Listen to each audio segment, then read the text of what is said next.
I didn't have any fond memories from my childhood. No seat for you, James. Ha ha ha. This was because I was a victim of classic, unpleasant bullying. However, the middle school teachers ignored it, dismissing it as just kids playing pranks on each other.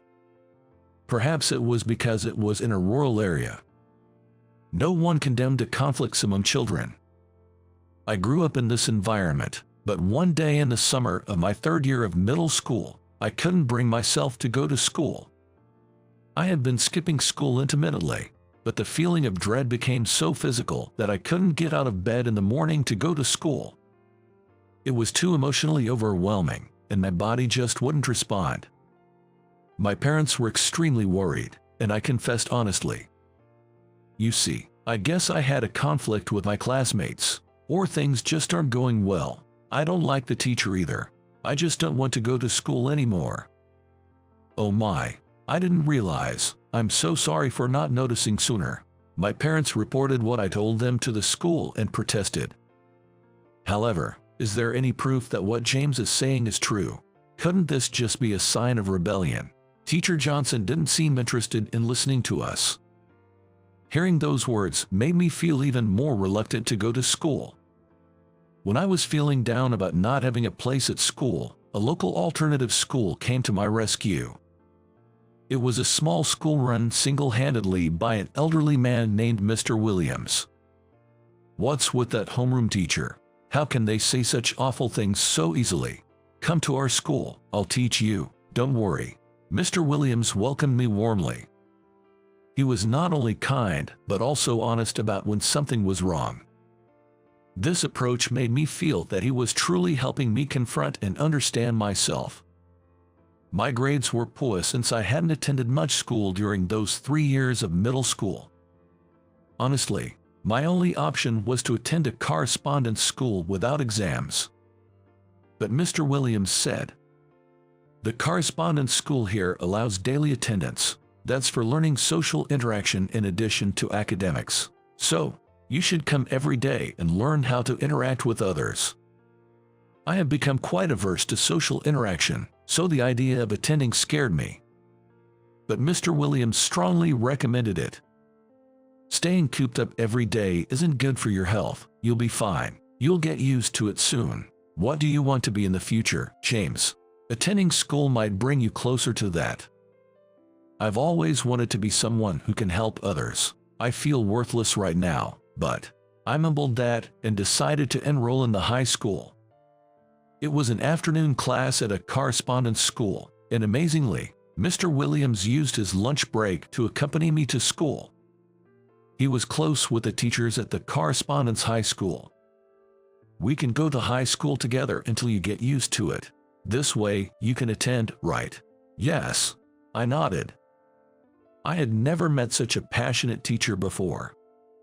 That's why I could trust Mr. Williams with all my heart.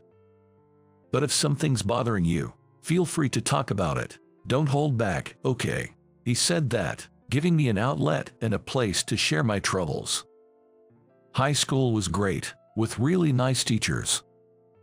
Recently, there's this girl at school I'm interested in, but I can't bring myself to talk to her. I realized I was even consulting Mr. Williams about my love life. "Is that so? You've got some room in your heart for that now. Huh, that's great. I guess you don't need me anymore," he said, and from the next day, we stopped going to school together. The thought of not going to school with Mr. Williams anymore made me feel lonely, but on the other hand, it also sparked a sense of determination in me. The girl I liked at the time was a classmate named Lily. Lily and I sat next to each other. We didn't talk much, but if one of us forgot something, we'd share textbooks. She was beautiful, and even with few words, she was kind and considerate. I didn't think I was in her league, but I decided to muster the courage to talk to her. "Hey, thanks for always letting me use your textbook. I'm forgetful, always forgetting my textbook. I'm really glad to have a kind neighbor like you." Then Lily said, "Thank you too. I've been waiting for you to talk to me. You know, I'm shy," she said with a laugh. From then on, We started talking more often and began eating lunch together. Eventually, this naturally led to us dating. Things went so smoothly. I couldn't believe I was dating her. I was so happy, and I even shared the news with Mr. Williams. "That's wonderful," he said with a big smile. Mr. Williams seemed genuinely happy that things were going well in my school life. Life in high school became really enjoyable. After getting a girlfriend, I was motivated to show my best side and studied hard. Before I knew it, the 3 years of high school flew by, and I got a job at the company where my father had retired the previous year. At work, the treatment was tough, partly because I was clearly a nepotism hire. You're in this company as a high school grad from a correspondence school, something normally impossible. Everyone here, including me, has a degree from a renowned university. And then there's you, a high school grad, from correspondence school. A clear case of nepotism. Don't get too cocky. Department head Eric was particularly harsh. It was partly because I hadn't fully grasped my job yet, but more so because he seemed to be the type who vented work frustrations on his subordinates. It reminded me of my experiences in elementary and middle school, leaving a bitter taste. People who bully the weak are everywhere. I need to become stronger. I decided to endure it. If I don't let it bother me, it's nothing. After working for 3 years, my income stabilized, so I proposed to Lily. "I know I've kept you waiting for a long time, but I want you to marry me." "To be able to marry you, James, makes me incredibly happy." She said this with a sparkling smile. Ever since we started dating, Lily has always been open about her feelings, making me feel needed and happy. While my personal life was going smoothly, my situation at work was getting worse. "After all, you're just a high school grad from a correspondence course." Eric would add these words meaninglessly at the end of our conversations. What does that have to do with anything? Our current conversation. In any job, you know, your educational background follows you. What a pitiful life. He laughed. I wasn't particularly bad at my job, yet I kept being told such things. Honestly, I was completely fed up with my boss. One day, I went back to my hometown during long holiday. My older brother Scott's eldest son, Kyle, a middle schooler, was there too, chatting happily with my parents and Lily. Scott is a doctor in our hometown, working at a hospital. After eating too much and feeling heavy, I decided to go for a run. After our meal together, Kyle went out alone. He's really dedicated to the track team and never misses a day of running. Even at home, he runs every night, Scott mentioned. Well, that's a good habit. A while later, Kyle returned from his run, but he was clearly not okay. As soon as he returned, Kyle was panting heavily, struggling to breathe, and his rhythm of inhaling and exhaling was erratic. "Hey, Kyle, are you okay? What happened? Someone, get a paper bag." My brother Scott patted Kyle's back. "What's wrong? Are you okay?" Everyone was shouting worriedly, but my brother Scott called out to the family, "Quiet, don't talk to him. Just focus on exhaling. Forget about inhaling for now." He calmly instructed Kyle. I didn't understand what was happening and was at a loss for words.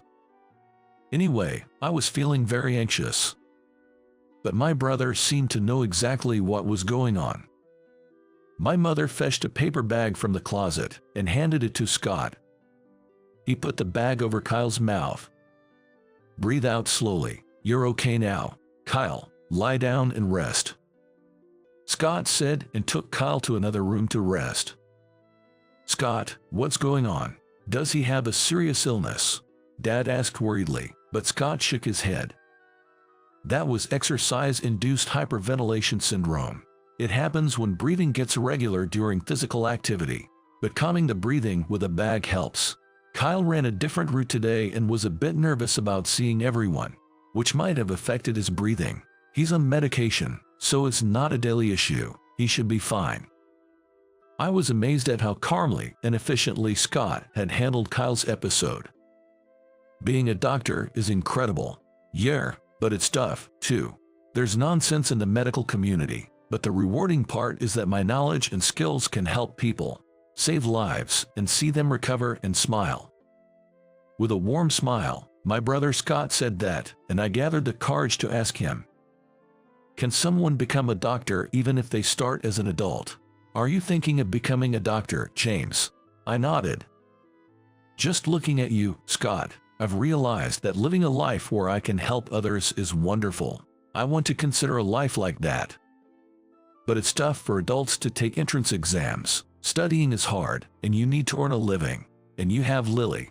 You need her consent. It'll be quite difficult." But Lily, sitting beside me, said, "If James has a dream, I want to support it.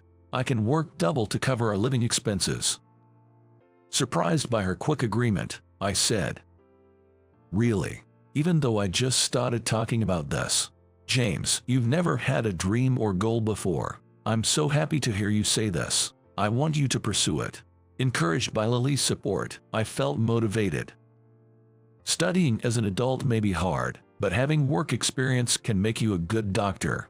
Go for it. There are various scholarships available, so don't be afraid. I support you. Scott's encouragement made me feel stronger. If I could become someone who helps others, it would be truly fulfilling.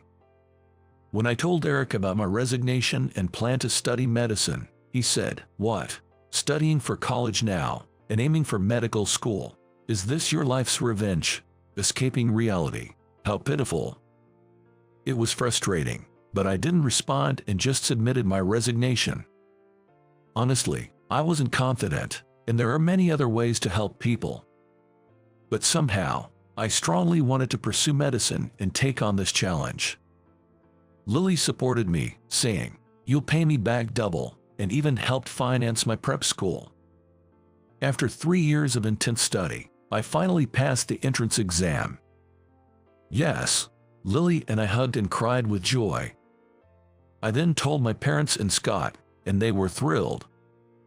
So, I continued my studies as a medical student, graduated from university in 6 years, and worked for 2 years as a resident at the university hospital. Even though I still couldn't consider myself someone who could truly make a difference, I continued to study.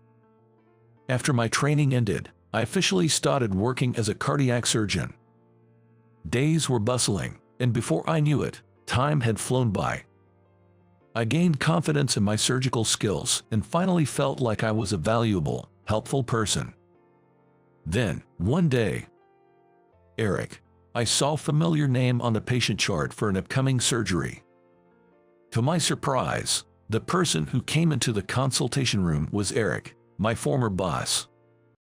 "I'm Dr. Harford, your attending physician. I used to work under you."